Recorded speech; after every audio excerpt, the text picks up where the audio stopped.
Nous te rendons tous les multiples actions de grâce. Nous te célébrons ce matin par nos louanges, par l'élan de notre cœur.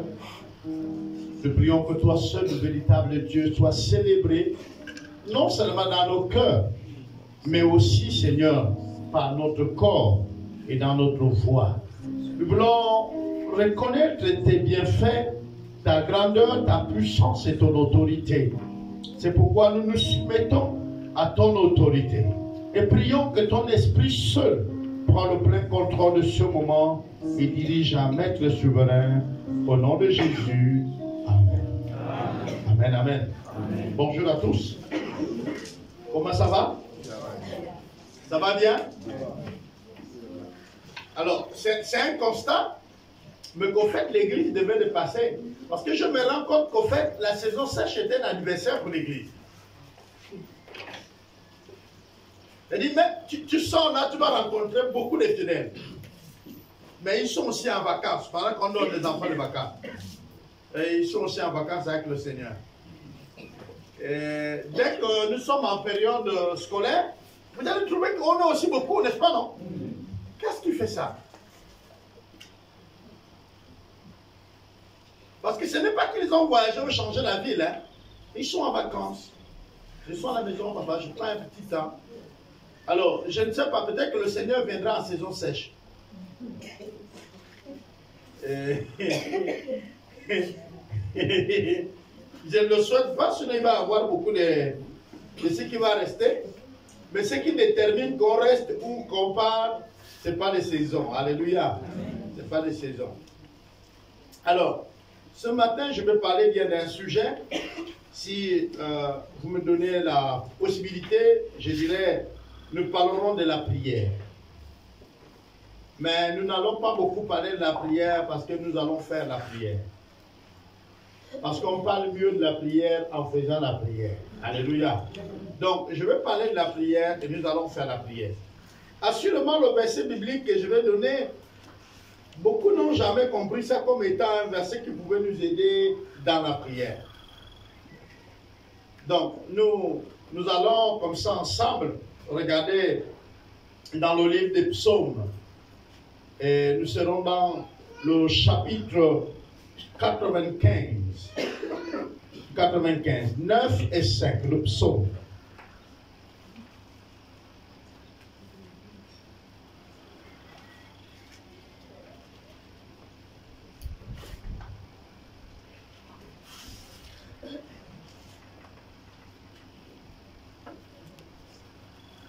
Ok, nous sommes là avec le psaume, c'est bon?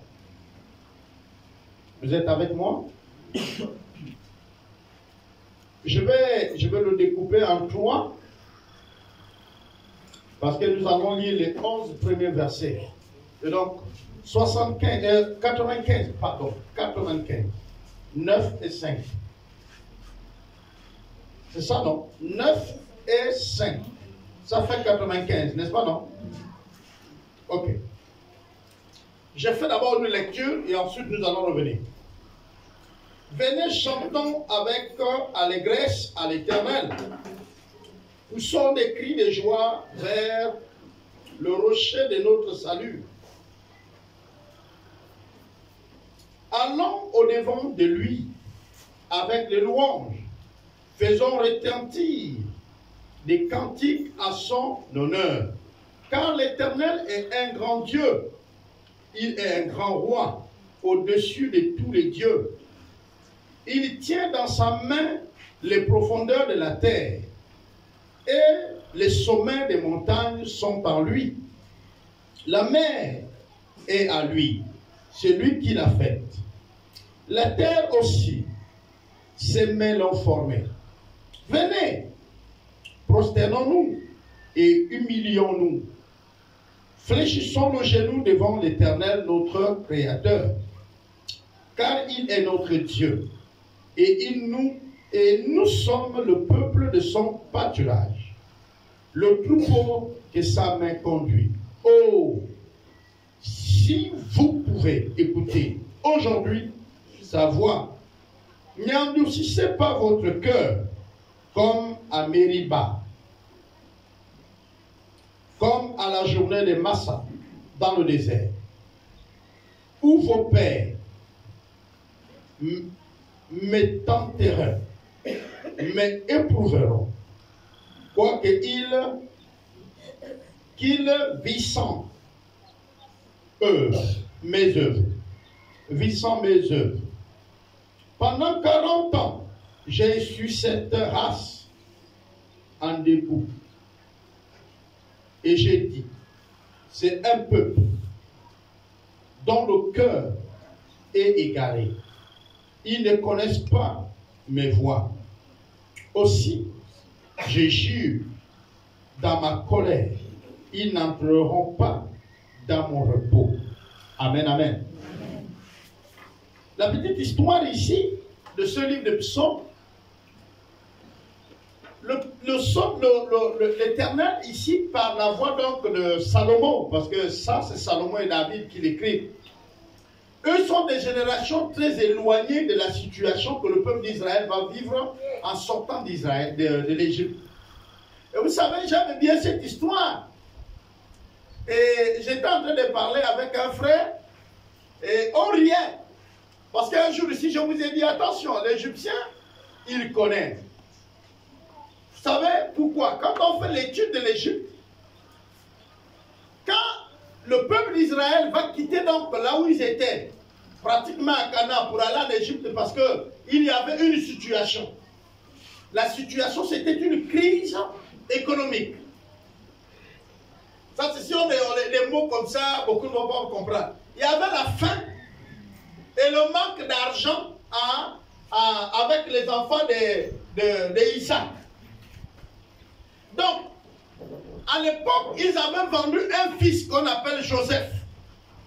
Là encore, parfois, je dis à l'église, parfois il y a des situations que quand vous voulez interpréter ça, n'allez pas dans les critiques, arrêtez-vous un moment et allez-y prier Dieu. Quand c'est une situation que tu vois, même si elle te choque, mets tes genoux d'abord au sol. Je vais vous poser la question. Pharaon était chrétien, non? Hein? Pharaon n'était pas chrétien. Vous savez, quand on parle de la loge de Rose-Croix, de la franc-maçonnerie, on prend pour référence l'Égypte. Vous regardez quand on parle des Illuminati, et sur le billet même du dollar, je n'ai pas amené mon sac, j'allais vous sortir le dollar que j'ai. Vous allez voir qu'on a fait, donc une pyramide. Et à la tête de la pyramide, on a mis l'œil. Hein? Et pourtant, les pyramides sont montées en Égypte. Mais comment la pyramide se retrouve dans le billet des États-Unis? Donc, quand on parle de ces groupes sectes puissants, on se réfère de l'Égypte. Vous comprenez? Donc, l'Égypte est aussi citée comme étant la terre de ces lots. Les grands maîtres des maçons ont eu pour référence, ou encore les rites qu'ils ont étudiés, c'est plus en nommant le culte égyptien. Comme vous, en Afrique, avez vos cultes. Au Bénin, on parle du vaudou. Au Gabon, on parle du Djobi, du Niembe et du Bouti. Est-ce que vous comprenez? C'est la même chose que les autres ont légalisé chez eux, ils ont écrit, et qu'on est en train de vous enseigner maintenant partout. C'est ça. Et ils ont fait quoi? Ils ont reçu donc une famille. Parce que quand le peuple d'Israël arrive chez eux, c'est une petite famille. Il y avait le père avec ses femmes et les 12 enfants. Comment les 12 se sont retrouvés? Il y a un qui a été vendu, Joseph, donc qui a précédé. Et donc c'est une crise, une situation qui a fait qu'il se retrouve là-bas. Attention à la façon que vous gérez les crises. Attention à la façon que vous gérez les crises dans votre famille. Le temps de crise dans chaque famille, on en aurait. Même quand on a l'argent jusque-là, on connaîtra la crise. Même quand il y a l'argent. Parce que les crises ont beaucoup de domaines. Ce n'est pas forcément une crise financière. On peut aussi avoir une crise émotionnelle. On a de l'argent, mais on se sent seul. On a l'impression que personne nous aime. C'est une crise. On peut aussi avoir des crises matérielles, sentimentales. Je vis avec quelqu'un, mais j'ai l'impression qu'il ne m'apprécie pas. Il ne m'aime pas. Je dis souvent à ma femme, mais celui qui ne t'aime pas ne te prendra pas pour la maison. Tu connais le choix qu'il avait de mettre une femme à la maison quand vous étiez combien dehors? Si toi tu es pris pour arriver à la maison, c'est que tu es une championne. Il y a des qualités en toi. Pourquoi dans la maison tu crées une dépression qui n'a rien à y voir? Ça, c'est le cas de ceux qui ne se connaissent pas. Quand quelqu'un t'a déjà pris pour femme, il t'a soulevé dehors, surtout encore un Égyptien, c'est-à-dire un païen, tu es conscient qu'il a plusieurs. Et si toi on te prend tes mains à la maison, mais tu ne comprends pas, tu es la meilleure. Pour les femmes que les maris les ont pris à l'époque où ils étaient encore païens, il faut comprendre que vous êtes un choix.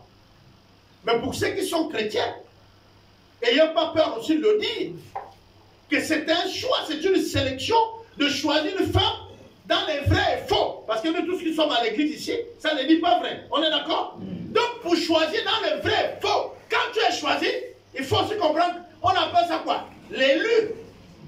Mais voilà une élue qui fait une dépression des sentiments. Tu n'as rien compris. Tu dis même encore à l'homme qui t'a choisi, on dirait que tu ne m'aimes pas, tu pleures. Oh, tu ne comprends pas. Si tu n'aimes pas, c'est une autre qui allait être là.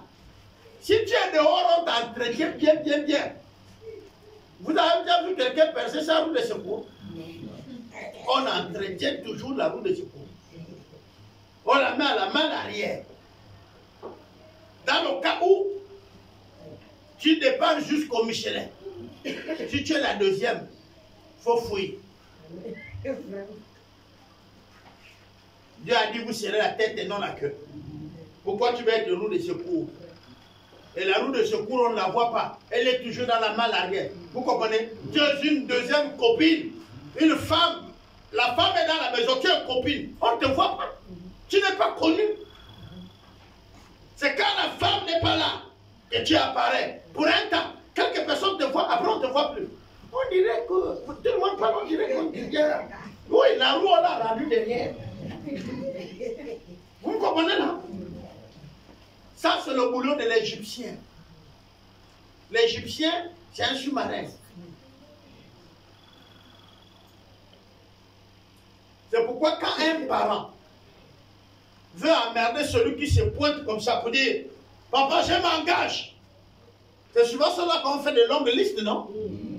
Mais les sous-marins, il n'y a pas de liste. On voit seulement les enfants. Les enfants.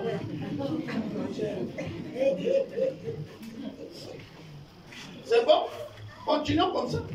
Encourageons les marins et chasser les visibles. Il n'y a pas de problème. Mais les marins, il va te faire toute une... avec les pères inconnus. Les pères, c'est les oncles, c'est même parfois papa lui-même qui met encore le nom comme père. On va faire comment? Mais n'est pas le sujet. Ici, pourquoi je parle de l'Égypte? Pour que nous comprenions que le peuple d'Israël a connu une situation et il s'est déplacé pour venir en Égypte. Vous comprenez? Pourquoi ils sont arrivés en Égypte? Mais parce qu'en Égypte, il y avait le riz. Il y avait la réponse à la situation T. Mais quand ils vont arriver en Égypte, comment ça va être fait? Oh, mais ils étaient bien accueillis par le roi lui-même. Bien aimé, la situation de la crise dans ta famille, dans ta maison, dans ton cœur, peut t'amener à prendre certaines décisions où le départ, c'est vraiment efficace. Il y a une crise. Dieu a une crise. C'est le peuple de Ninive qui a fait des choses qui déplaisent à Dieu. Et Dieu veut les finir si elle ne se répand pas. Il va donc voir quelqu'un pour régler un conflit, une crise. Il va le dire. S'il revient à moi, je le pardonne. Mais lui là aussi refuse. Et il crée encore une crise entre lui et Dieu. Il va faire quoi? Il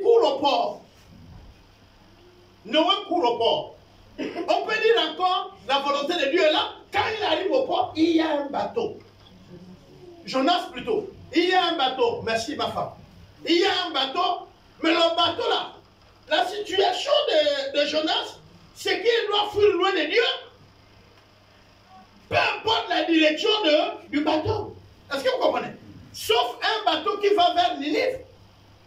Mais tous les autres bateaux qui vont hors là, il est prêt à s'embarquer. Et il s'embarque. Il trouve la place. Vous avez une situation, quelqu'un vous donne une solution. Parfois vous trouvez que la solution de Dieu ou l'homme de Dieu qui vous conseille n'est pas bonne. Mais on vous donne un conseil, on vous trouve une situation qui va dans le même sens que vous avez déjà préconçu. Vous le prenez. C'est ce que Jonas a eu. Et Jonas est rentré dans le bateau tranquille. Le bateau a commencé à lui amener. Ce que Jonas ne savait pas, c'est que le maître de la mer, il détient donc la mer entre ses mains. Alléluia. Il a commencé seulement à remuer l'eau comme ça. Au point que le marin, donc le capitaine, dit, moi j'ai l'habitude de voyager dans cette mer-là. Je sais que l'habitude, l'eau bouge. Mais pas comme ça. Bon, assurément, on a trop chargé les choses, jetons. Ils ont jeté. Ça bouge. Ah, c'est pas le chargement. Bon, allons-y consulter nos dieux. Et ils ne prient pas Dieu. Et ils prient Satan, les démons. Et ils sont allés voir les démons. Ils ont fait la divination. Seulement là, Dieu a dit aux démons, vous ne parlez pas. Je vais les parler. Dis à mon serviteur dans le bateau là. Ou vous me le livrez, ou vous mourrez. Les gars sont revenus, donc les gars vont tirer au sort. C'est lui. Lui-même, il dit non, jetez-moi à l'eau.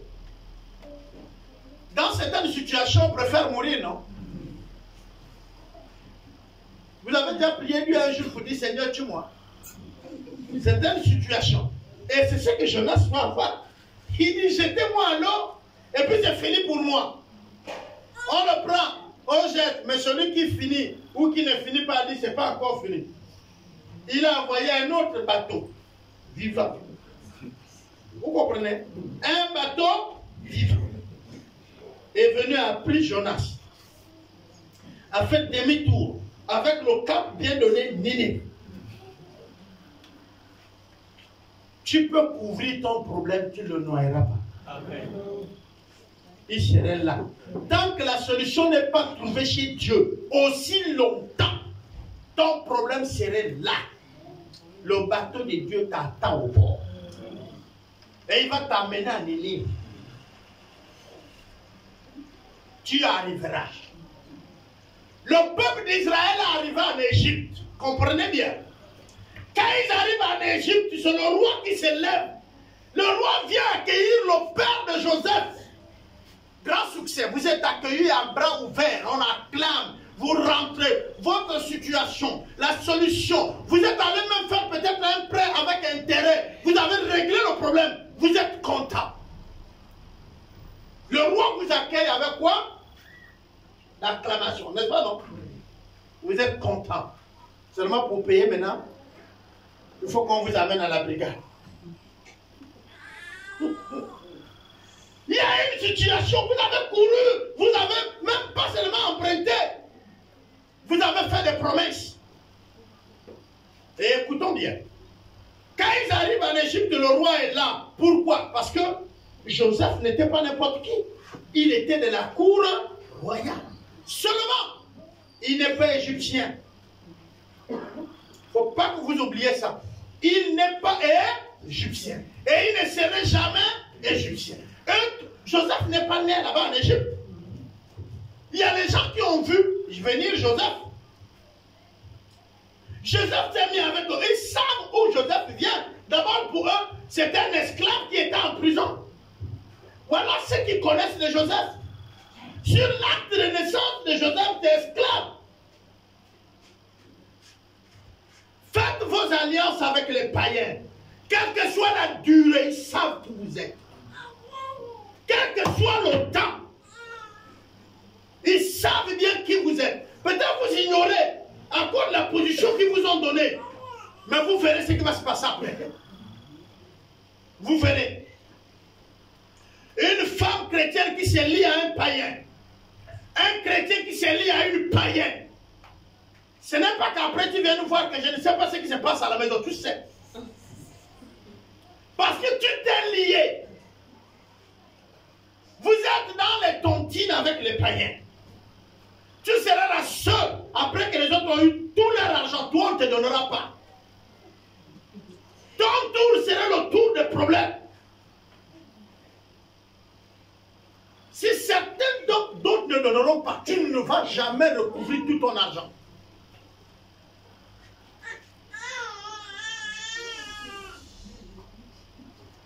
La plupart des chrétiens oublient que quand ils sont dans un groupe, on leur dit d'habitude, vous êtes riche.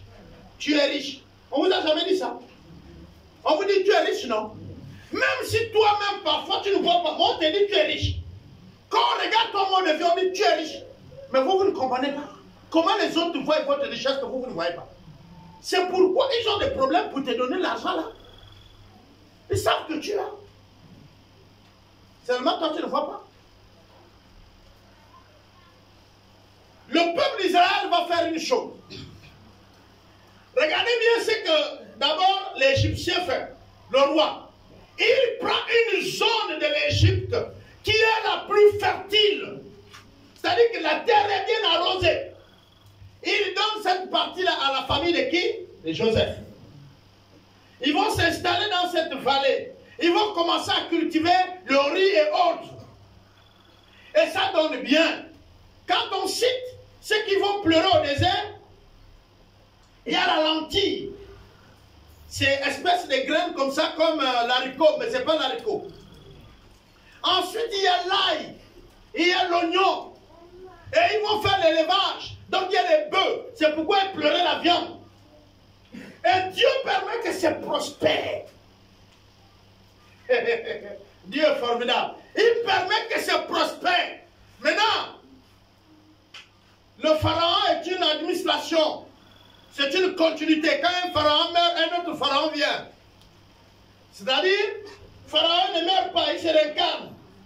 C'est un roi. Quand il meurt, c'est son fils qui devient roi. Vous comprenez? Pour les Égyptiens, c'est la même réincarnation. C'est le pharaon là qui est revenu à son fils. C'est pourquoi il s'appelle toujours pharaon. Le pharaon qui a connu Joseph, on dit connu. Il est mort. Joseph qu'on a connu aussi est mort. Celui qui est venu ne connaît plus Joseph. Mais il voit un peuple dans son territoire. Est-ce que vous êtes au bon endroit? Je ne parle pas de l'église ici. Hein. Vous connaissez ce que j'ai dit. Peut-être vous vous êtes griffié à un couple d'autrui. Non, tu es parasite. Il faut quitter. Quand il y a déjà un couple de deux, qui vient te mettre là, peut-être l'autre va partir, tu vois, c'est pas ta place. Il faut quitter. Homme comme femme. Il y a les hommes qui disent, la femme, il faut pousser le mari. Et il y a les femmes aussi qui disent, tu pousses l'autre. Non, tu es parasite, il faut quitter. La Bible dit que personne ne sépare ce que Dieu a uni. Vous savez, parfois, oh, dans ma vie, je ne comprends pas ce qui se passe. Et vous connaissez là, parfois, on a des problèmes. On a le problème que tu as trouvé toi-même depuis. Peut-être tu penses que c'était normal. Non, il faut régler ça. Si tu as séparé une famille, ce n'est pas en tombant à genoux seul à la maison. Non. Tu as besoin qu'on prie pour toi. Tu as déchiré une famille. Donc tu trouves que non. Seigneur, pardonne-moi. J'ai déchiré une famille, c'est fini? Non, ce n'est pas fini. Il y a des réparations. Il y a la restitution. Le peuple d'Israël est à l'aise en Égypte. Maintenant, l'Égyptien a compris qu'on irait se multiplier. Hein. Quand vous êtes béni, vous vous multipliez, non? Donc l'autre doit mettre une stratégie de faire quoi? Parce que vous commencez à dépasser maintenant la population de la province. Il regarde dans la province du Haut-Oué. Vous qui êtes venus d'ailleurs, vous nous dépassez. Le président réfléchit. Je parle là de Pharaon, hein, c'est pas beaucoup. Je prends un exemple. Il réfléchit. Il dit, bon, tout ce monde-là, en fait, ils sont nombreux qui peuvent porter les briques. Mais ceux qui ont fait les pyramides, mais c'est les Israélites. On prend un décret, une décision au cours d'une réunion royale. À partir d'aujourd'hui, ce peuple-là est esclave. Nous avons entendu tous les conflits avec les terrains au Gabon, n'est-ce pas? Mais parce que le décret permet qu'on peut vendre. Si on prend un autre décret, tout de suite pour dire les terres gabonaises appartiennent aux Gabonais, on ne les vend plus. Pour ceux qui les ont acquis, après 30 ans, ça les revient. Vous allez voir que ça va tout chambouler. C'est pourquoi il y a des gens qui donnent de leur argent pour que le système soit toujours là. Parce que si le PDG est là, il garantit quand même la vie à quelqu'un. Vous comprenez?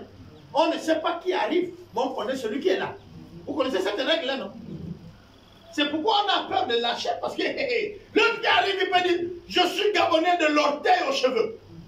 Gabonisation, ça va se remuer partout. Il suffit qu'il... Vous pensez que pour changer un pays, ou changer une maison, ou changer l'Afrique, il faut quoi? On prend les décisions, on les applique seulement. L'Afrique, si on dit tout de suite, tu manges le bonbon, tu jettes le papier sur la route, on te chicote 10 fois. Qui va jeter encore le papier à l'autre? Faites un tour à Guinée, on dit que la Guinée, là-bas, il y a la dictature. Nous étions. Tu bouffes les beignets, tu jettes la feuille. On te rappelle. 10 coups de chicote dans un lieu public. On t'amène au marché. Tu as acheté au marché, non? Vous qu'on a arrêté tout dans la journée qu'on a vu, on vous amène au marché, on vous amène là. Maintenant, il y a le service. Si c'est l'hygiène de la mairie, ils ont les chicotes, ils vous mettent là. 10 coups. Tu tends la main comme à l'école. Qui va encore jeter hors de la poubelle qui est placée? Quand vos enfants viennent jeter, il y a la poubelle. Regardez à Libreville comme ici. La poubelle est là, mais ils jettent hors de bac à ordures. Mais chez les autres, maintenant, il y a quelqu'un que la mairie paye. Il est assis là. Dès que tu viens, tu jettes hors, il t'appelle. Si c'est un enfant, il vient. On garde ton enfant. S'il est dur là où il allait jeter la poubelle, toi-même la mère ou le père, tu vas sortir, non? Dès que tu sors, on dit amende de 75 000 pour récupérer votre fils. Vous avez jeté hors de la poubelle. Prochainement, toi, la grande personne, tu vas amener la poubelle au lieu d'envoyer l'enfant. Il suffit de changer les lois, c'est la volonté seulement. Si beaucoup ne bougent pas, mais parce que les gens ne veulent pas changer. Le peuple d'Israël était à l'aise jusqu'au jour où le roi d'Israël, de l'Égypte a changé les règles. On dit le roi qui a connu ce peuple est mort. Le nouveau roi qui est arrivé ne connaît pas ce que le peuple d'Israël a fait. Ce n'est pas qu'il a avant. Il n'a pas avant. Il sait qu'il y a eu un Joseph qui a fait ceci et tout. Mais quand le gars arrive, il dit ce que Joseph a eu avec mon grand-père, ça l'engage que moi je cherche le bien de ma population. Vous, moi j'ai un projet. Le projet là, vous allez soulever les briques là. Pourquoi je vais payer une main d'œuvre pendant que j'ai nourri les gens depuis des années ici? Vous comprenez ça? Eh bien, certains d'entre vous sont mariés aux Égyptiens. Et vous avez l'impression que vous êtes devenu esclave dans votre foyer. Ben, mais c'est un Égyptien qui vous a nourri. Maintenant, l'Égyptien vous a transformé en esclave. Il n'y a qu'à comprendre ce qui s'est passé là hier. L'Égyptien doit toujours tirer profit. Il ne veut pas perdre. Vous avez fui la faim, la crise, vous êtes venu. Il vous a secouru. Mais vous avez quelque chose à donner en échange. Hier, nous étions avec un de nos neveux, Papa Pierre Claver et moi. Pendant qu'on racontait, il dit non, j'étais chez X, j'ai même mangé le gars. Tu ne partiras plus manger là-bas. Cette race-là ne donne rien de cadeau. Quand il te tend la main gauche, la main droite dans le bâton.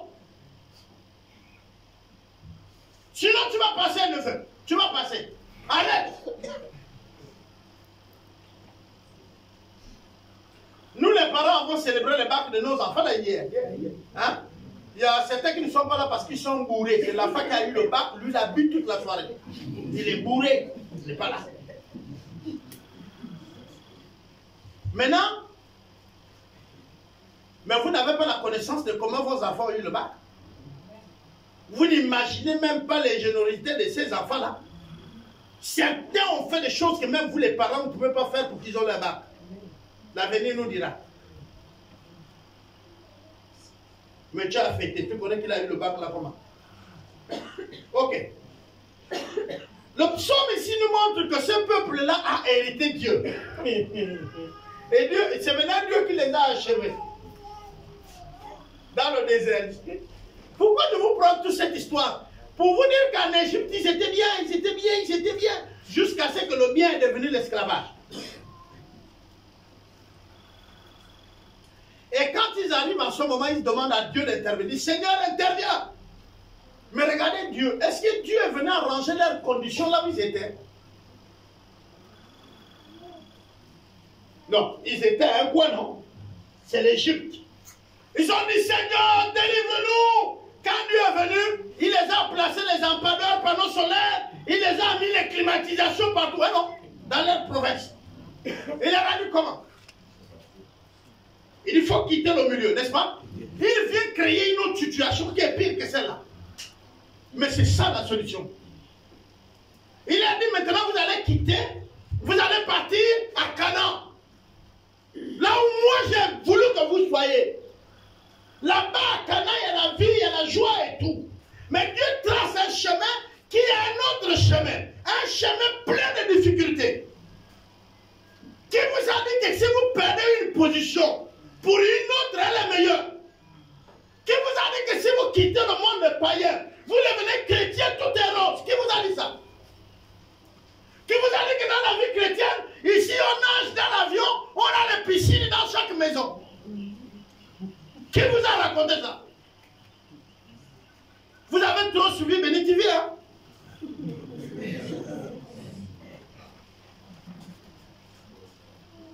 Non, la télé vous a créé des problèmes.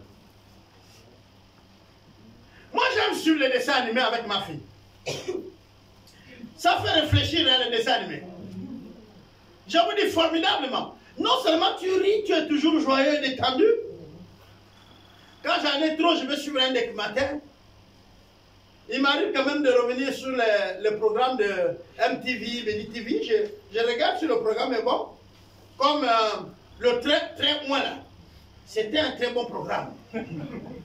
Lui au moins il avait 3 sœurs en Christ qu'il a béni. Parce que tous ont eu les 3 grossesses. Pasteur. Ils disent même, nous et les 3 soutiennent le ministère. Hein? Là vous soutenez. Il y a une bénédiction cachée. Hein, non? Et une bénédiction cachée, alléluia. Donc tu sais que je sors avec. Ah. Et tu cries alléluia à ces prédications. Ou on parle. Quand même. Il prêche quoi pour que tu restes là?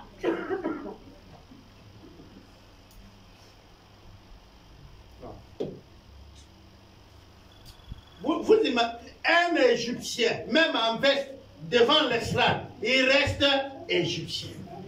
Il a toujours un plan A. C'est que vous présentez le plan B. C'est-à-dire, il a mis le filet là-bas. Quand il fait le bruit, il dit, hey! C'est que court là-bas. Champ croquet. Moi, j'allais à la chasse de filet avec mes parents. Il faut faire attention au côté qui est silencieux. Vous comprenez ça? Le côté qui est trop beau là, il faut faire attention à ça.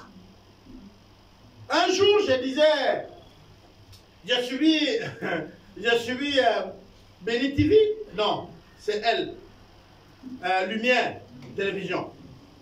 Le pasteur disait donc que nous les pasteurs, on n'a pas le sang quoi. On n'a pas mal. Donc c'est que vous les fidèles, vous nous faites. Nous on n'a pas mal. Nous on doit vous supporter. Mais dès que nous on fait un peu bam, yeah. Et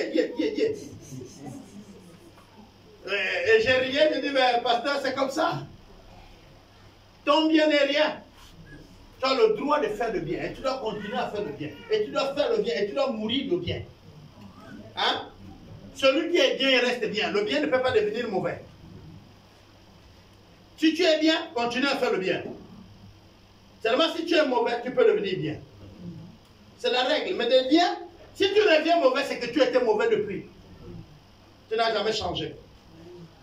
Alors Dieu va permettre que le peuple d'Israël sorte de l'Égypte, mais Dieu va créer un chemin difficile pour eux. D'abord, il les ramène vers la mer. Regardez bien, il les sort de l'Égypte. Là où il les amène, c'est vers la mer, il n'y a pas la route. Ils arrivent là, ils disent, mais Dieu fait quoi? Attends, Moïse, vous savez, il y a un peu quelques aînés là, des fils. Nous, on est là avec les Chelebois, les Simites là. Il vient nous dire, Dieu a dit que je vais vous conduire. On dit, bon petit, là, nous-mêmes, on est fatigués, conduis-nous. Il nous conduit, ouh. On arrive devant la passage, il dit, c'est l'autre côté, on part. On va dire, petit, nous, on a prié Dieu avant toi. Tu nous vois en train de traverser ici toi-même. Ou tu veux nous noyer là et puis tu retournes. C'est un plan. Est-ce que vous comprenez? La mer est là. Donc, il y a quelques vieux qui ont dit à Moïse, Moïse, petit, c'est vrai, Dieu t'a parlé, nous avons vu des signes en Égypte, mais concernant la route, c'est pas ça. C'est pas ça, petit. La route là, c'est pas ça. Dieu ne peut pas nous amener devant un grand truc. On va passer où? Toi aussi, il faut bien voir Dieu. Il t'a dit ailleurs. Nous, on se rappelle quand nos grands-parents s'y parlaient de là où on venait et disaient on virait par là. Toi, tu amènes ici. Le peuple d'Israël n'avait pas connaissance de cette voie parce que ils vivaient en Égypte, ils n'ont pas marché dans le désert. Donc quand ils marchaient, ils avançaient, sortaient là et disaient oh, la route là nous amène. Mais d'ici 2 jours ou 3 jours, on a un Canaan. Bam, la mer. Moïse dit calmez-vous, on dort là. Ce que vous avez amené comme paquet, manger. De comment? Il nous a amené camper au bord de la mer. C'est quoi ça? Et il y a l'armée de l'Égyptien qui n'est pas loin. L'ancien maître Satan réclame toujours. Et il fait la guerre. La Bible dit qu'il rôde tout autour de vous. Et il cherche la moindre occasion pour frapper. Et donc l'Égyptien est sorti avec ses chars pour dire, bon, comme on a perdu les esclaves, vaut mieux qu'on les perd. On les tue tous. Ils arrivent. Dieu crée un miracle. Boum, il permet qu'il y ait une île au milieu d'eux. Une séparation. Personne ne traverse. Il ne voit pas le peuple d'Israël. Il ne peut plus reculer. Et il dort maintenant. Le peuple d'Israël dort là à côté. Au milieu, c'est Dieu. Et Dieu dit à son oint ce qu'il faut faire demain de la mer. Le gars se lève le matin. Il dit, tu es Dieu. Je ne peux que voir ce que tu as promis. La mer, c'est où? La foi de tout le monde revient. Quand le miracle, n'est-ce pas, non? Qui vous a dit que si vous vivez un miracle dans votre vie, vous êtes sauvé? Qui vous a dit ça? Je peux prier pour toi, tu es guéri maintenant, là, instantané. Mais cela ne veut pas dire que tu as le salut et tu vas aller au ciel. Sinon, tout le peuple est rentré à Canaan. Ils ont vu la mer s'ouvrir. Hey, le miracle ne veut pas dire que tu es sauvé. Même si c'est toi qui le vis. Si je prophétise sur ta vie, je change quoi? Rien. Parce que l'auteur du changement de ta vie, c'est toi-même. C'est pas ma prophétie. Et nos prophéties aujourd'hui sont positives. Tu dis, oh, le Seigneur va te bénir. Ça, je peux faire ça. Si vous voulez apprendre au cœur, tu peux marcher. Je vais trouver tous les mots français et bibliques pour vous mettre à l'aise. Il y en a tout ici. Je vais te lire les chapitres qui te mettent à l'aise. Si c'est mentir là, vous avez vu celui qui a 3 copines aussi à parler en langue, non? Oh, je t'ai maudit, je ferme le ciel. Mais les 3 femmes étaient là. Il a commencé au ciel, il a fini par aider moi. Vous me comprenez bien? Et là, vous-même vous avez compris qu'on peut parler en langue, mais on n'est pas vrai, non? Je vous ai toujours dit ici qu'il y a le vrai parler en langue et il y a les faux. Un parler en langue où tu chantes pour le Seigneur au micro. C'est la loi que tu diriges, on t'enregistre. Dieu, Dieu, non, pardon, faut arrêter ça. Faut arrêter ça.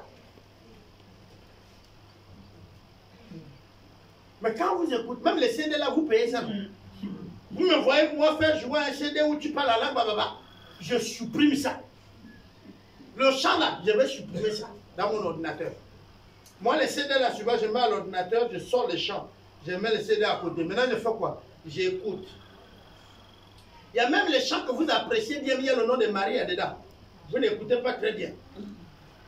L'autre fois, j'étais en train de rire avec toujours mes anciens. On travaille, et il y a un cantique que vous mettez même quand il y a les funérailles chez vous. Nous nous reverrons plus, hein? Plus jamais. Oh! J'ai dit oui, ils ont raison. Les catholiques ne se verront plus. Mais est-ce que nous on a raison de dire qu'on ne se verra plus? Nous savons que nous allons auprès du Père. Et nous nous verrons. Et ils ont raison, c'est leur cantique. Pourquoi vous mettez ça à vos décès? Plus jamais, plus jamais, nous nous reverrons. C'est la vérité, ils ne se verront plus. En enfer, chacun a sa chaleur qui va s'occuper de l'autre. Moi, je me brûle, donc je m'occupe d'abord de ton feu.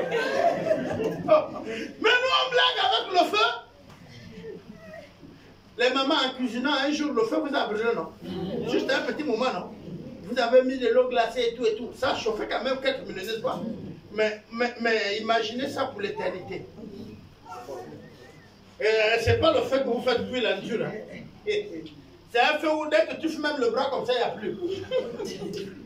Mais on dit, on va vous garder, votre âme va prendre feu.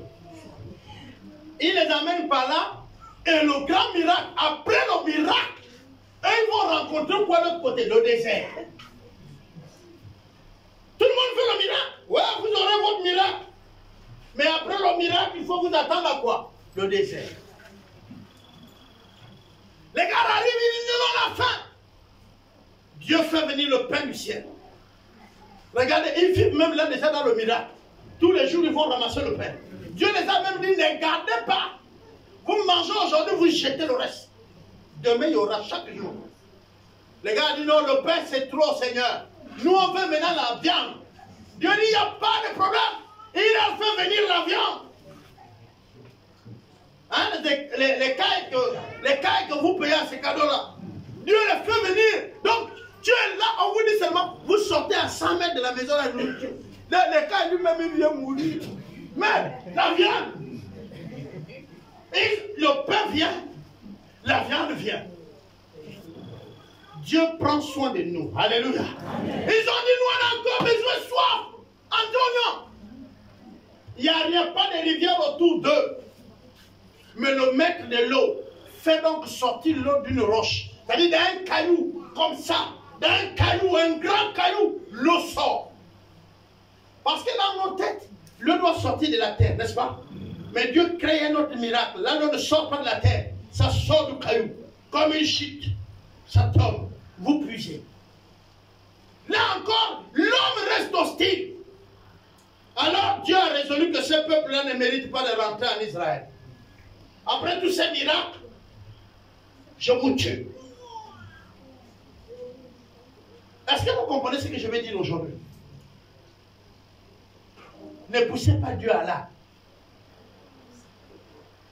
Il ne faut pas qu'on pousse Dieu à arriver au stade où il dit, je n'ai plus rien à faire avec toi. Parce que c'est ce qui est arrivé avec le peuple d'Israël. Dieu fait, non, tu n'es jamais contente, ni content de ce qu'il fait dans ta vie.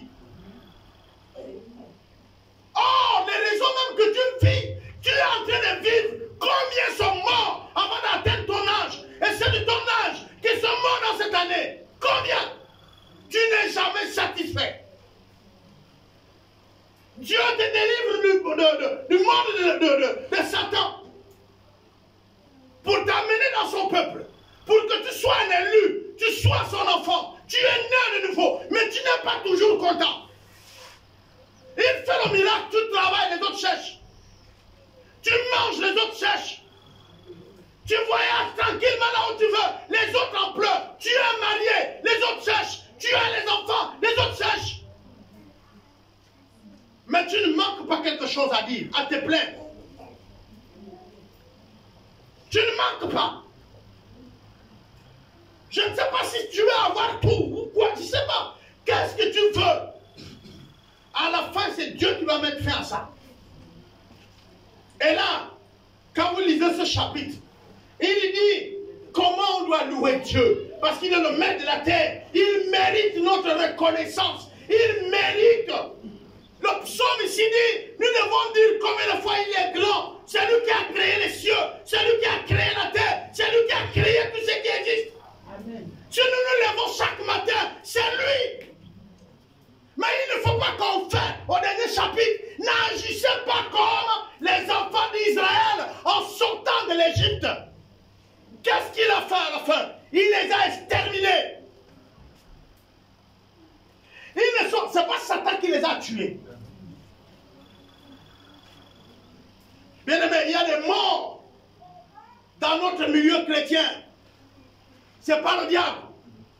Il y a des problèmes que nous vivons. Le diable n'a rien à y voir. Mais nous héritons le cœur de Dieu. Nous poussons Dieu à bout. Dieu n'a pas dit qu'il ne se fâche pas. On a dit il est lent à la colère. Ce qui veut dire qu'il rentre en colère.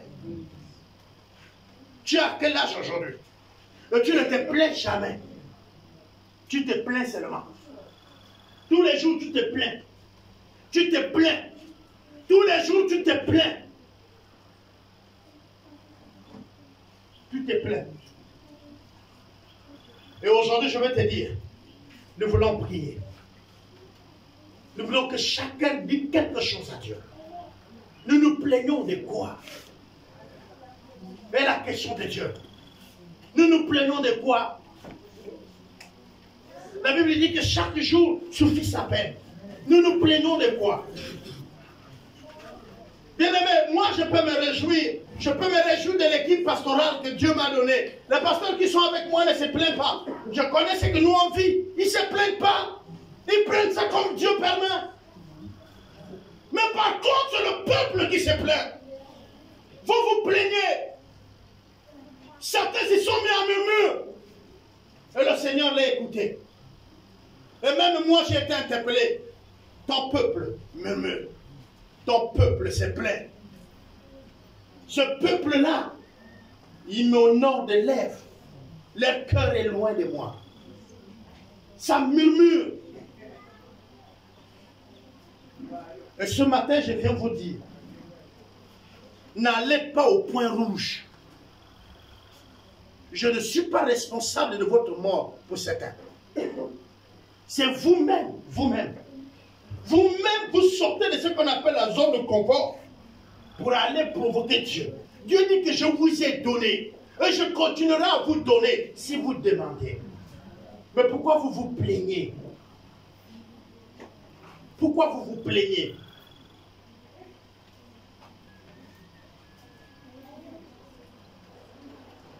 Pourquoi vous vous plaignez?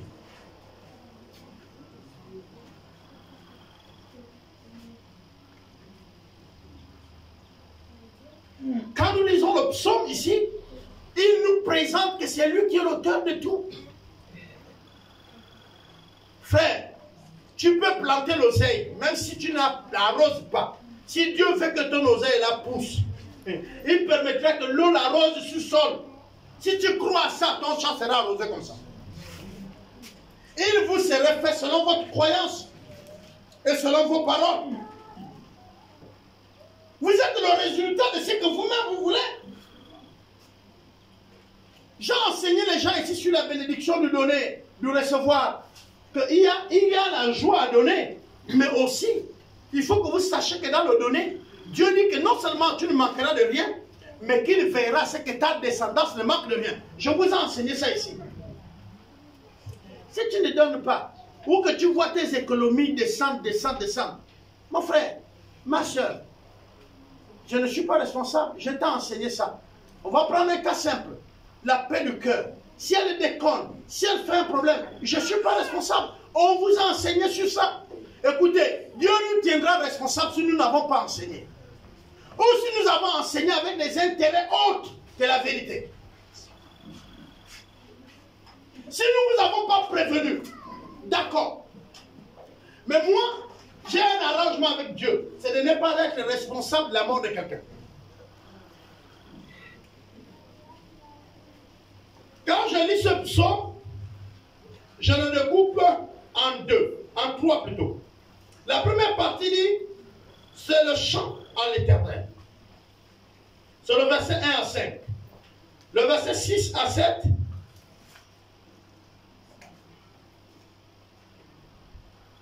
c'est se prosterner devant le Seigneur. Reconnaître sa grandeur. C'est pourquoi il cite les mers, il cite toute la création qui est son œuvre, pour montrer qu'il est un Dieu grand. Donc, quand vous lisez, je dis encore, le psaume 95, la première partie vous dit d'inventer le Seigneur. La deuxième partie vous dit vous devez vous incliner pour reconnaître sa Seigneur parce qu'il est Dieu vivant. Et la troisième partie et la dernière, vous devez l'écouter parce qu'il vous avertit de ce que les autres ont subi. Il vous avertit. Écoutez-le. Ce matin, le Seigneur vous dit, n'allez pas plus loin. Ne soyez pas comme les autres qui ne sont jamais satisfaits. Je voudrais m'arrêter là.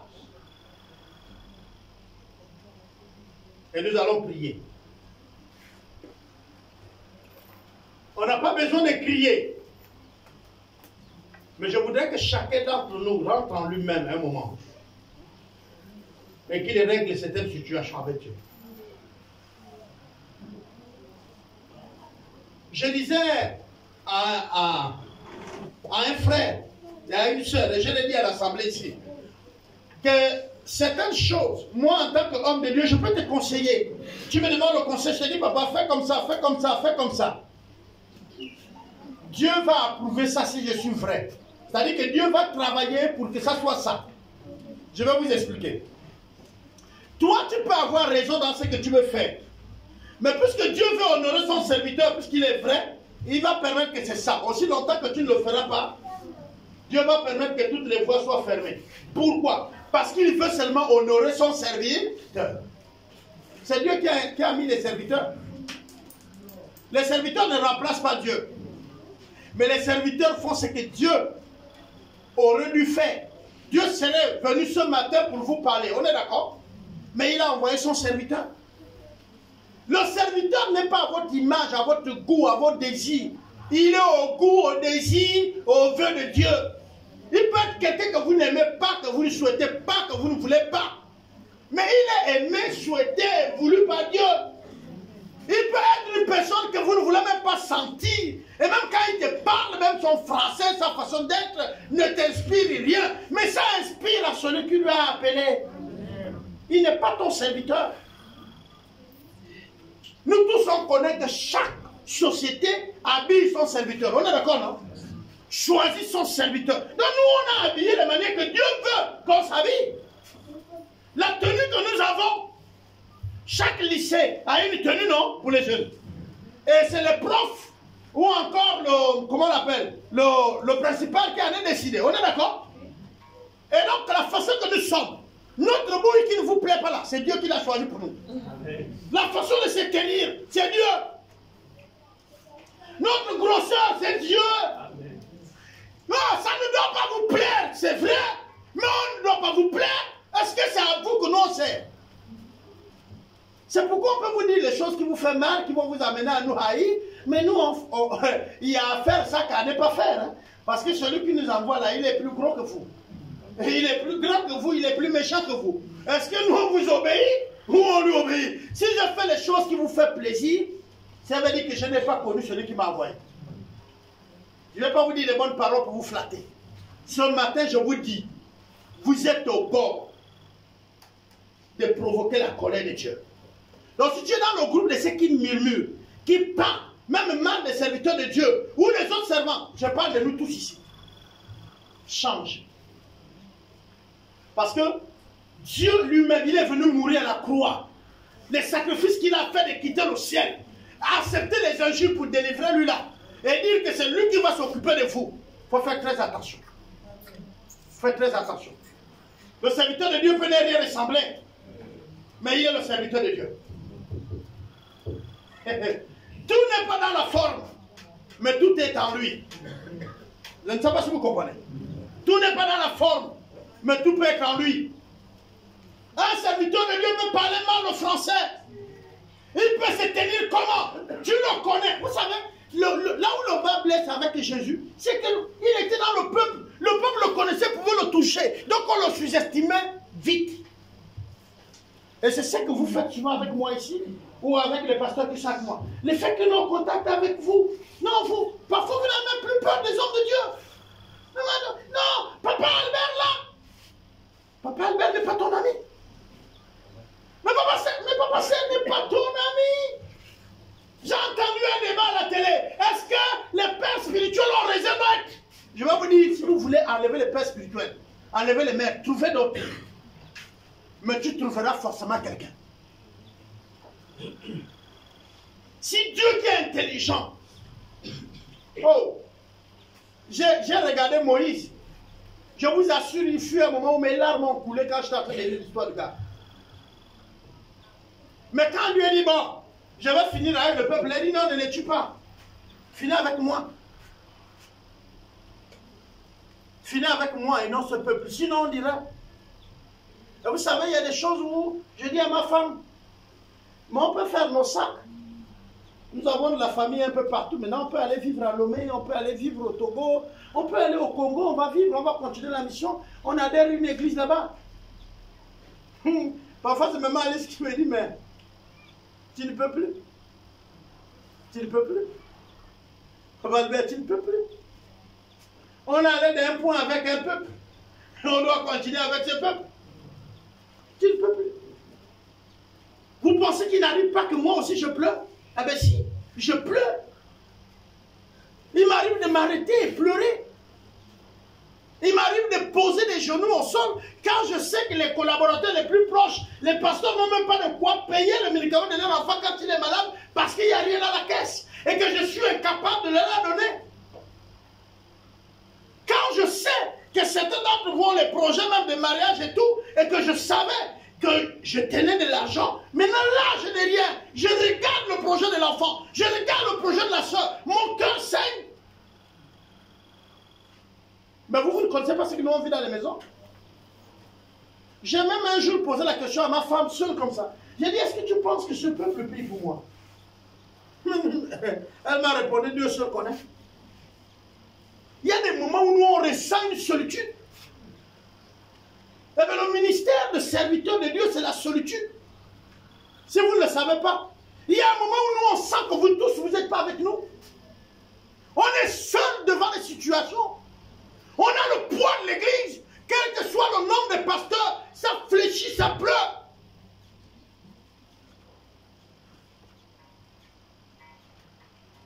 Le peuple d'Israël avait touché le bout. Et ces jours-là, ce n'était pas à Moïse ou à qui de décider. Dieu a dit à Moïse simplement sa décision. Il dit, ce peuple-là ne va pas rentrer à Canaan. Ils vont tous mourir au désert. Je vais soulever une nouvelle génération. Mais je vais vous faire une révélation aujourd'hui. Je me retrouvais ici. Et Dieu m'a dit ceci. Il dit, tu vois le peuple qui est là? Il dit, oui. Il dit, j'ai mon peuple dans ce peuple et prépare-le. C'est pourquoi nous avons ouvert le 3e culte. Je ne sais pas si vous m'avez saisi. Donc, où tu t'accroches, où tu comprends que les jeunes t'ont déjà remplacé. Que Dieu vous bénisse.